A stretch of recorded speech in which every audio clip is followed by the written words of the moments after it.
নমস্কার বন্ধুরা, আজকে 30 তারিখ অমাবস্যার দিন। শ্মশানে সব যজ্ঞর আয়োজন চলছে। সারাদিনে আজ যজ্ঞ হবে,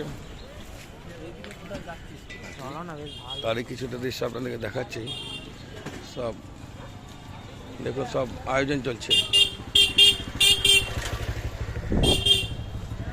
দেখুন, এইসব জায়গায় বিনয় মহারাজ এখানে যজ্ঞ করবেন।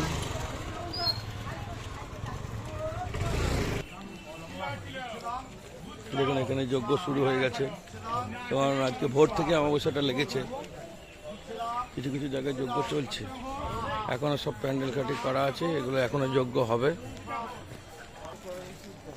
দেখুন, এটা শিবাভোগতলা, এখানে বামদেব বাবা সিদ্ধিলাভ করেছিলেন।